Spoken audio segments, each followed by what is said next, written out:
نیکی کے راستے پر چلتے ہیں تو ہماری پریشانیاں بڑھ جاتی ہیں. تو میرے پیارے آقا صلی اللہ علیہ وسلم کے پیارے دیوانوں، یہ فیصلہ الہی ہے. جو دین میں جتنا زیادہ مضبوط ہوگا اس کا امتحان بھی اتنا ہی زیادہ سخت ہوگا، اتنا ہی زیادہ سخت ہوگا. اب آئیے میں تھوڑا سا آپ کو سمجھاتا ہوا چلوں.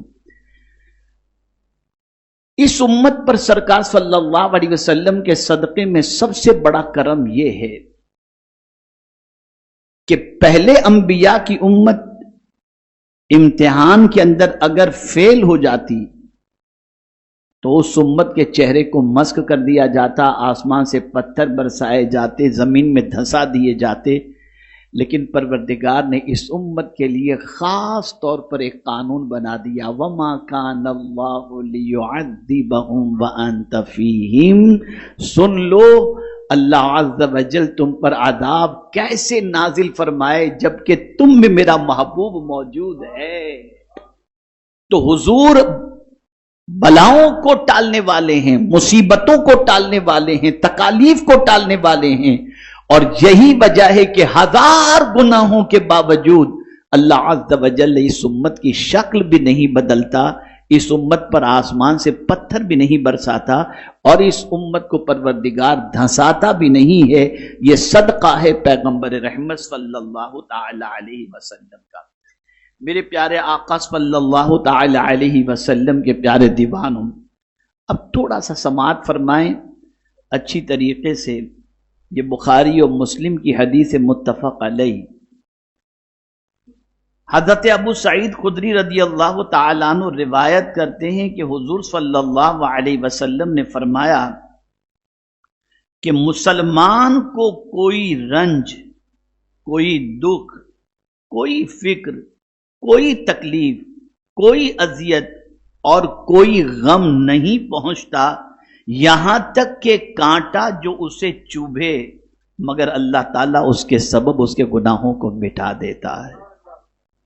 یعنی ہمیں جتنی بھی تکلیف پہنچتی ہے، اس تکلیف کا سب سے بڑا ایڈوانٹیج یہ ہے کہ اس کے عوض میں اللہ ہمارے گناہوں کو مٹا دیتا ہے. اب جب گناہ دفتر سے نکل گئے تو میدان محشر کے اندر اللہ عز و جل ان گناہوں کا حساب بھی نہیں لے گا، بلکہ اپنے کرم سے ان گناہوں کے مٹ جانے کی وجہ سے جنت کا مزدہ جاں فضا عطا فرما دے گا. اب یہاں ایک بہت اہم حدیث میں آپ کو سنا رہا ہوں. یہ تو میں سمجھتا ہوں کہ رحمت عالم نور مجسم صلی اللہ علیہ وسلم کا بہت بڑا احسان ہے، بہت بڑا احسان ہے کہ آقا کریم صلی اللہ علیہ وسلم نے مصیبت کو بھی نعمت کے ذریعے تبدیل فرما دیا. کہ اگر یہ تصور انسان کے ذہن کے اندر آ جائے، جو حدیث میں ابھی پیش کرنے والا ہوں، اس حدیث کے مطابق یہ تصور مسلمان کے ذہن میں آ جائے تو کبھی مصیبتوں سے وہ گھبرائے گا نہیں، بلکہ ان مصیبتوں کی وجہ سے اس کا ایمان مزید پختہ ہوگا اور اس کا تعلق باللہ بھی پختہ ہوگا. یہ بخاری شریف کی حدیث ہے. آقا کریم صلی اللہ علیہ وسلم ارشاد فرماتے ہیں، من یرید اللہ بہ خیرا یصب منہ او کما قال. رسول اعظم صلی اللہ تعالی علیہ وسلم فرماتے ہیں کہ جس کے ساتھ اللہ بھلائی کا ارادہ فرماتا ہے تو اسے آزمائش میں مبتلا کر دیتا ہے. یہ بخاری شریف کی حدیث ہے. ہمارے یہاں کبھی کسی مومن کو امتحان میں جب ہم دیکھتے ہیں تو ہم یہ سوچتے ہیں بیچارہ اتنی پریشانی میں، لیکن دوسرے اینگل سے اگر ہم دیکھیں، میں بہت اہم نکتہ عرض کرنے جا رہا ہوں، دوسرے اینگل سے دیکھیں تو اللہ تعالیٰ نے اس کے ساتھ کوئی بھلائی کا ارادہ فرمایا ہے، اس لیے اسے آزمائش میں گرفتار فرمایا. اب اگر آپ اور ہم یہ چاہتے ہوں کہ اللہ عز و جل ہم پر کرم کی نظر فرمائے تو کس کی دعا لیں؟ تو فرمایا گیا ٹوٹے ہوئے دل والوں کی دعا لو کہ ان کی دعاؤں پر فرشتے آمین کہا کرتے ہیں.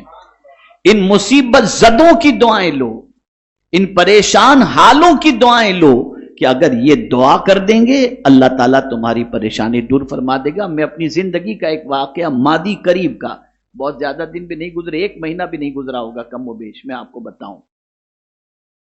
ایک مسئلہ تھا جو تقریباً 8 مہینے سے مجھے الجھائے ہوئے تھا، اور ہر طریقے کی کوشش کے باوجود وہ مسئلہ حل بھی نہیں ہو رہا تھا اور کوئی اچھی خبر بھی نہیں آ رہی تھی۔ ذہنی طور پر کافی الجھن تھی، سمجھ میں نہیں آ رہا تھا۔ اتفاق سے سورت کے اندر ایک نکاح تھا، میں نکاح میں شریک ہوا، اور اس کے بعد رات میں جلسہ تھا۔ میں جب جلسے کے لیے نکلا تو مجھے بتایا گیا کہ ایک نکاح اسٹیج ہی پر آپ کو پڑھانا ہے۔ اب آپ مجھے بتائیے، پیشگی کوئی پلان نہیں، کوئی جو ہے وہ تیاری نہیں، اور ایسے ہی مجھے کہہ دیا کہ بعد میں پتا چلا وہ ایک غریب فیملی ہے جنہوں نے میرے جانے کی خوشی کے اندر اس وقت پلان بنا لیا کہ بھئی حضرت آ رہے ہیں تو نکاح ہو جائے، حضرت نکاح پڑھا دیں۔ آنن فانن نکاح کا سیٹ اپ ہوا۔ کوئی بہت مضبوط فیملی نہیں تھی، ہر اعتبار سے دیکھا جائے تو مجھے بالکل ایک غریب فیملی ہم کہہ سکتے ہیں، اس طریقے کی فیملی تھی۔ لیکن میں نے یہ محسوس کیا کہ نکاح جب میں نے پڑھا دی تو اس غریب کے دل کے اندر جو خوشی تھی، اس خوشی کا جو اظہار وہ کر رہا تھا، اس اظہار سے مجھے ایسا لگا کہ اس کا دل باغ باغ ہو گیا ہے۔ آج نکاح پڑھانے کی وجہ سے میں جیسے اس کے بعد اپنے کمرے پر پہنچا، جو مسئلہ 8 مہینے سے حل نہیں ہو رہا تھا، مجھے اسی وقت فوراً میسج آیا کہ آپ کا مسئلہ حل ہو گیا۔ یہاں اس وقت سوچنے کی تھوڑی سی عادت ہے، اور میرے ساتھ جو ساتھی تھے ان کو میں نے بتایا بھی کہ اگر ہم یہ چاہتے ہو کہ اللہ ہمارے پرابلم کو سالو کرے تو بس ایک ہی طریقہ ہے، تم غریبوں کو خوش کرو، اللہ تمہیں خوش کر دے گا۔ تم بے قراروں کو خوش کرو، اللہ تمہیں خوش کر دے گا۔ تم مصیبت زدوں کی مصیبتوں کو دور کرو، اللہ تمہیں خوش کر دے گا۔ اس لیے کہ جو غریب ہوتا ہے اس کا کوئی آسرا نہیں ہوتا، اور جب تم اس کا سہارا بن جاتے ہو تو اللہ تعالی طاقتور ہو کر، جس نے تم کو تھوڑی سی طاقت عطا کی، تم اس طاقت کے ذریعے کسی غریب کو خوش کر دیتے ہو تو وہ پالنہار حقیقی اس کے بندے کو خوش کرنے کا صلہ ضرور تمہیں عطا فرمائے گا۔ تو عرض کرنے کا منشا یہ ہے کہ اللہ جس بندے سے بھلائی کا ارادہ فرماتا ہے اس کو آزمائش میں گرفتار فرماتا ہے۔ میرے پیارے آقا صلی اللہ تعالی علیہ وسلم کے پیارے دیوانوں، اب آپ سنتے جائیں۔ انبیاء کرام کی زندگی تو آپ جانتے ہیں، خود رسول رحمت صلی اللہ علیہ وسلم کی حیات طیبہ آپ کی نگاہوں کے سامنے۔ رئیس القلم علامہ ارشد القادری صاحب علیہ رحمہ نے ایک کتاب لکھی ہے، محمد الرسول اللہ صلی اللہ علیہ وسلم۔ اس کتاب کے اندر انہوں نے اینالائز کیا ہے کہ سرکار صلی اللہ علیہ وسلم کی 63 سالہ زندگی میں اطمینان کے ساتھ حضور نے کتنی زندگی گزاری، تو انہوں نے اس میں لکھا ہے کہ 61 سال حضور نے امتحان میں اور تکلیف میں گزارے ہیں۔ پوری 63 سالہ زندگی میں صرف 2 سال ایسے ہیں جو ہم یہ کہہ سکتے ہیں کہ حضور نے آرام سے گزارے۔ میرے پیارے آقا صلی اللہ تعالی علیہ وسلم کے پیارے دیوانوں، اب یہاں تھوڑا سا یہ سمجھ لیں کہ اگر آزمائش آئے تو ہم یہ بھی سمجھ سکتے ہیں، اس طرح سے بھی اپنے دل کو بہلا سکتے ہیں، رب کی شکایت کرنے کی بجائے کہ چلو مدینے کے تاجدار صلی اللہ علیہ وسلم کی سنت پر عمل کا موقع اللہ عطا فرماتا ہے۔ میں آپ کو ایک اور تازہ ترین واقعہ بتاؤں۔ میں جن کے پاس میرے جو باربر ہیں، حجام ہیں، اتفاق سے میں جب ان کے پاس پہنچا تو انہوں نے کہا کہ حضرت ابو کا جو ہے نا بائی پاس کا آپریشن ہونے والا ہے، اور ابو بس آپ 2 لفظ کہہ دیں گے ابو کو تو ابو انشاءاللہ العظیم جو ہے وہ ان کو تھوڑی سی ہمت مل جائے گی۔ میں نے کہا ٹھیک ہے، تو ان کے ابو کو بلایا گیا، آئے تو ایک دم چہرہ اترا ہوا تھا۔ میں نے کہا کیا بات ہے؟ تو بولے دیکھیے بس یہ آپریشن ہے۔ میں نے کہا یار آپ کا سینہ چاک کیا جائے گا، حضور کی سنت پر عمل کرنے کا اللہ موقع عطا کر رہا ہے آپ کو۔ یہ سینے کا چاک ہونا بھی یہ مصطفیٰ جان رحمت صلی اللہ علیہ وسلم کی سنت ہے، تو اس سنت پر اللہ آپ کو عمل کا موقع عطا کر رہا ہے۔ بس ان کو ہمت مل گئی، اور آج الحمدللہ آپریشن بھی ہو گیا اور بہترین الحمدللہ تندرست بھی ہیں۔ تو آپ اگر اس کو ڈائیورٹ کرتے ہیں کسی چیز کی طرف، سنت کی طرف، شریعت کی طرف، قدرت کی طرف، اللہ اور اس کے رسول کی محبت کی طرف، تو ہر امتحان آپ کو جو ہے نا وہ راحت نظر آئے گا، اور اس میں کوئی غلط راستے کی طرف آپ نہیں جائیں گے۔ جیسا کہ آج کے دور کے اندر تھوڑا سا ٹینشن آ گیا تو حقہ پینے چلے گئے، سگریٹ پینے چلے گئے، ڈرگس لینے چلے گئے، زنا کے اڈے پہ چلے گئے۔ مسلمانوں، یہ علاج نہیں ہے، علاج یہ ہے کہ تم اللہ کے رسول صلی اللہ علیہ وسلم کی تعلیمات کی طرف جاؤ، اللہ عز و جل کے فرمان کی طرف جاؤ۔ تو میرے پیارے آقا صلی اللہ تعالی علیہ وسلم کے پیارے دیوانوں، اب ایک اور حدیث متفق علیہ بخاری و مسلم کی سماعت فرمائیں۔ حضرت عبداللہ ابن مسعود رضی اللہ تعالی عنہ بیان کرتے ہیں کہ میں حضور صلی اللہ علیہ وسلم کی خدمت میں حاضر ہوا تو آپ کو شدید بخار تھا، یعنی حضور صلی اللہ علیہ وسلم کو شدید بخار تھا۔ میں نے جسم مبارک کو ہاتھ لگاتے ہوئے عرض کیا، یا رسول اللہ صلی اللہ علیہ وسلم، آپ کو تو بہت سخت بخار ہے۔ تو حضور صلی اللہ علیہ وسلم نے فرمایا، مجھے اتنا بخار ہوتا ہے جتنا تم میں سے 2 آدمیوں کو ہوتا ہے۔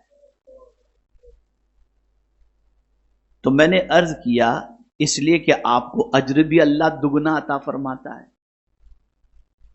تو حضور صلی اللہ علیہ وسلم نے فرمایا ہاں۔ پھر حضور صلی اللہ علیہ وسلم نے فرمایا کہ مسلمان کو کسی مرض کی یا اس کے علاوہ کوئی تکلیف نہیں پہنچتی مگر اللہ اس کے سبب اس کے گناہوں کو مٹا دیتا ہے۔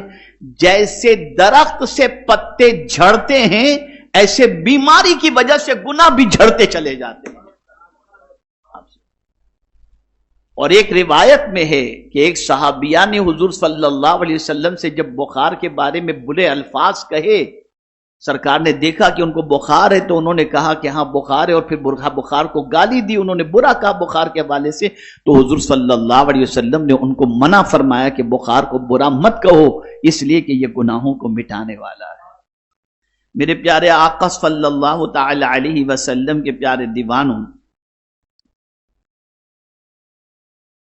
اللہ کے رسول صلی اللہ علیہ وسلم کا ایک اور ارشاد مشکات شریف کے ذریعے سماعت فرمائیں۔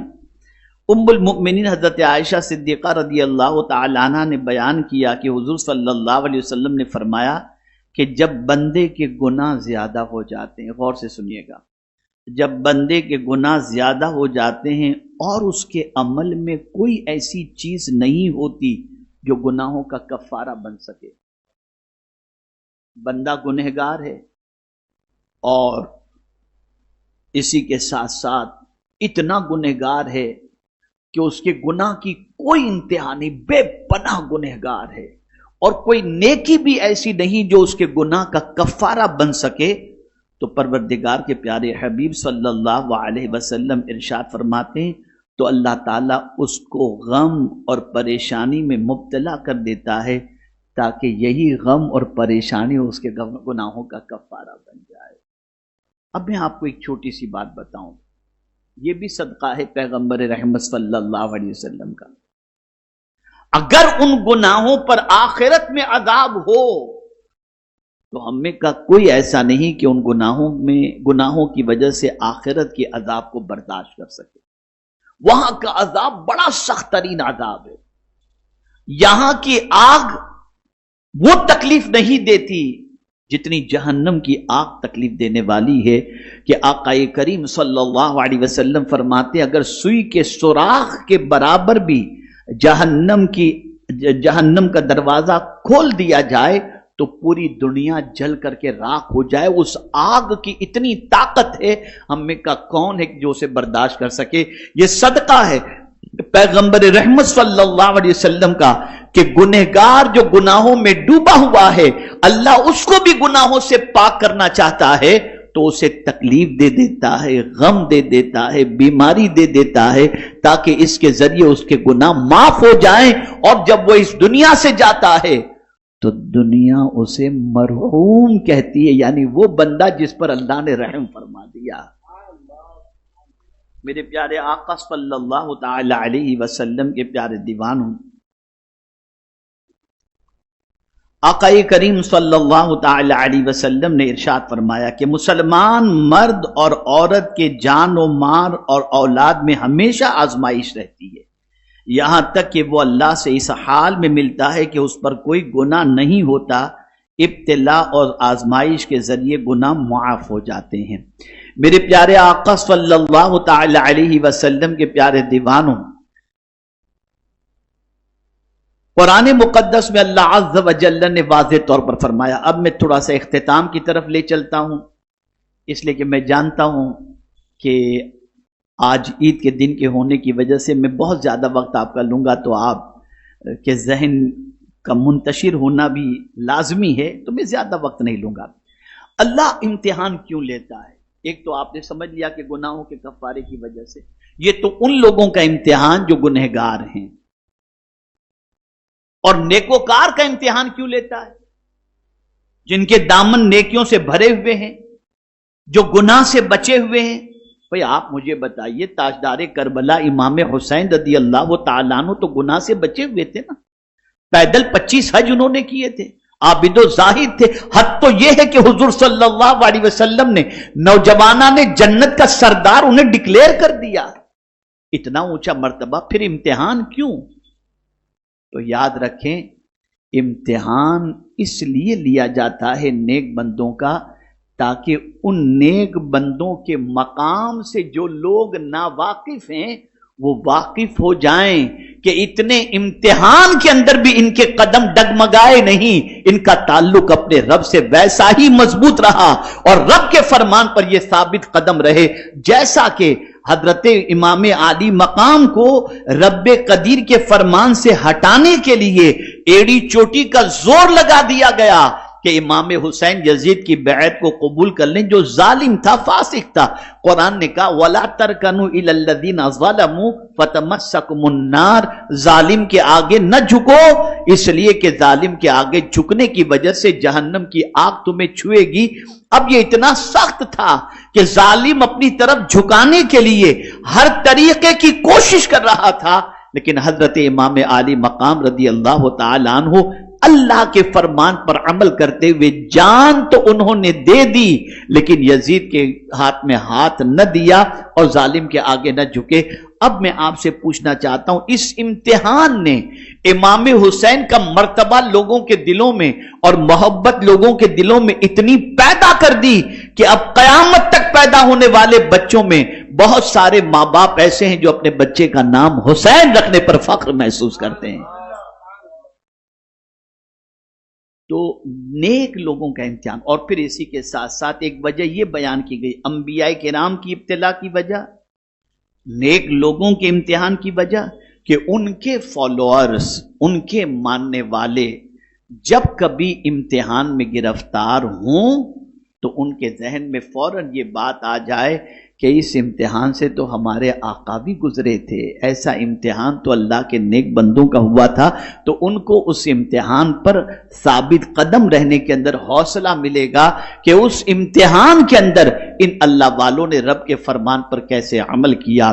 میرے پیارے آقا صلی اللہ علیہ وسلم کے پیارے دیوانوں، عرض کرنے کا منشا یہ ہے کہ ہر نبی کو اللہ نے امتحان کی وادیوں سے گزارا، ہر نیک لوگوں کو اللہ عز و جل نے امتحان کی وادیوں سے گزارا، لیکن ان کو امتحان کی وادیوں اور آزمائش سے گزارنے کی وجہ یہ تھی تاکہ ان کا مقام لوگوں کے سامنے واضح ہو جائے۔ وَلَقَدْ فَتَنَّ الَّذِينَ مِن قَبْلِهِمْ فَلَيَعْلَمَنَّ اللَّهُ الَّذِينَ صَدَقُوا وَلَيَعْلَمَنَّ الْكَاذِبِينَ، ان سے پہلے بھی ہم نے لوگوں کو امتحان میں گرفتار کیا، اور وجہ یہ ہے تاکہ دنیا جان لے کہ سچا کون ہے اور جھوٹا کون ہے۔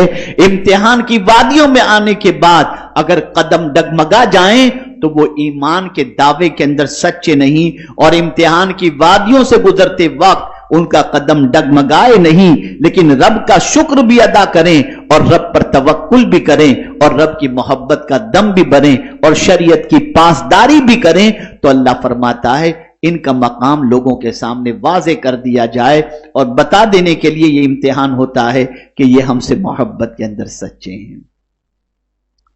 تو میرے پیارے آقا صلی اللہ علیہ وسلم کے پیارے دیوانوں، ایک اور آیت یاد آ رہی ہے جس میں اللہ نے فرمایا احسب الناس ان یترکوا ان یقولوا آمنا، کیا لوگوں نے یہ گمان کر لیا ہے کہ اتنا کہنے پر چھوڑ دیے جائیں گے کہ ہم ایمان لائے، وہم لا یفتنون، اور ان کا امتحان نہیں ہوگا۔ یعنی جس نے بھی کہا کہ ہم ایمان لائے اور ہم مومن ہیں، اسے ہمیشہ اس چیز کو ذہن میں رکھنا چاہیے کہ اس کا امتحان ہوگا۔ اب امتحان کس کا کس طریقے سے ہوگا، اس کے حوالے سے ایک حدیث میری نظروں سے آج گزری تھی، میں دیکھ لیتا ہوں، اگر وہ حدیث مل جاتی ہے تو میں آپ کو سنا دیتا ہوں۔ ایک مرتبہ درود شریف پڑھ لیں۔ اللہم صلی علی سیدنا و مولانا محمد معدن الجود والکرم وآلہ الکرام وابنہ الکریم وبارک وسلم صلاۃ و سلاما علیک یا سیدی یا رسول اللہ صلی اللہ تعالی علیہ وسلم۔ یہ حدیث ابن ماجہ شریف کی ہے۔ حضرت سعد رضی اللہ تعالیٰ عنہ نے بیان کیا کہ حضور صلی اللہ علیہ وسلم سے سوال کیا گیا کون لوگ سخت بلاؤں میں مبتلا ہوتے ہیں، تو حضور صلی اللہ علیہ وسلم نے فرمایا سب سے پہلے انبیاء، پھر جو ان سے قریب ہیں، جو بھی انبیاء سے قریب ہوگا وہ امتحان میں گرفتار ہوگا، پھر ان کے بعد جو افضل ہیں، جس کی نیکیاں ایمان جتنا پختہ ہوگا اس کا امتحان ہوگا،